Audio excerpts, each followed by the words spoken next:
Эгер сиз кола ичүүчүлөрдүн катарында болсоңуз, видеону сөзсүз түрдө акырына чейин көрүңүз. Бул суусундук зыяндуу экендиги талашсыз. Бирок эмнеси менен зыян дегенде баарыбыз дали буга туура жооп боло бербейт. Эң башкысы албетте шекер. Чоң адам суткасына айталы 30 граммга чейин шекер жесе болот. Бирок биз муну тамак аш аркылуу эле толуктап алабыз. Анда коланыкы албетте ашчу болот. Эгерде сиз бир күндө 1 литр кола ичсеңиз, 10 чай кашык шекер жеген болосуз. Бул сизге керек болгондон 2 эсе ашыкча болот. Эми шекер ашыкча болгондо эмне болот? Бул инсулинге туруктуулукту пайда кылат. Демек, бара-бара кант диабети деген ооруга чалдыгышыңыз ыктымал 5-10 жылда.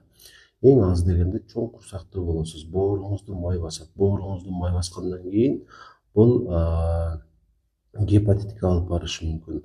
Ашыкча ушундай зыяндуу холестерин көбөйө берет дагы, кан тамырлардын ичи тосулуу болуп туруп, атеросклерозго алып барат. Атеросклеротический бляшка деген нерселер пайда болот. Бул болсо инсультка же инфарктка сизди кабылтышы мүмкүн. Өзүңүздөр жакшы билесиздер, биздин өлкөдө жүрөк кан тамыр оорулары алдыңкы орунда турат жана ушуга алып келген негизги себеп атеросклероз. Атеросклерозго алып келген себеп болсо бул кола. Ошол себептүү эгерде сиз ошол кант диабетине кабылбайын десеңиздер, жировой гепатоз болбойн десеңиздер, инфарктка кабылбайын десеңиздер, инсультка кабылбайын десеңиздер, гепатит болбойн десеңиздер, кола ичпей коюңуздар. Кола гана эмес, бардык ширин сууларды, газдалбагандары деле негизинен сунушталбайт. Бирок эми баары бир ичкибиз келет, кээ бир учурларда ичип турсак болот, жанагындай ширин чайларды. Анан кезектеги зыяны мында фосфор кислотасы бар. Суусундуктарды, азыктарды көпкө чейин сакташ үчүн ушул кошулат курамына, жана бул тиштин эмалын бузат. Фосфор кислотасы менен шекер чогуу болгондо бул сөйөктөргө дагы зыян тийгизип, сөйөктөрдү морт кыла баштайт. Демек, остеопорозго дагы кабылышыңыз мүмкүн. Кофеин дагы коланын ушул составында көп болгондуктан бул анемияга кабылтышы мүмкүн сизди. Жүрөктү тез соктурушу мүмкүн, жүрөк ооруга кабылышыңыз мүмкүн кофеиндин эсебинен.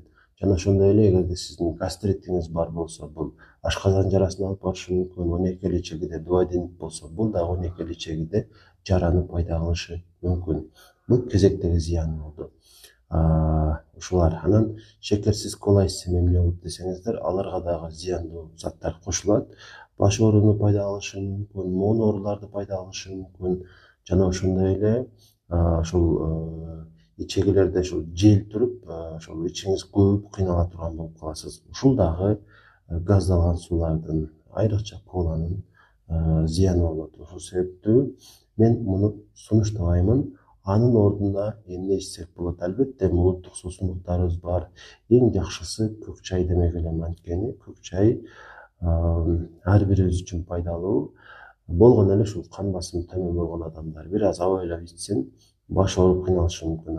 Башкаларга бирдей эле сунушталат. Анткени көк чай чындыгында ден соолукка пайдалуу, өмүрдү узартуучу касиетке ээ. Биз үчүн эң жаман болгон жүрөк кан тамыр оорулары, онкологиялык оорулар, кант диабети, ушундай жаман оорулардын алдын алып турат. Эгерде биз көк чайды байма-бай ичип тура турган болсок, бир күндө бир 5-6 кружкага чейин ичсеңиздер боло берет.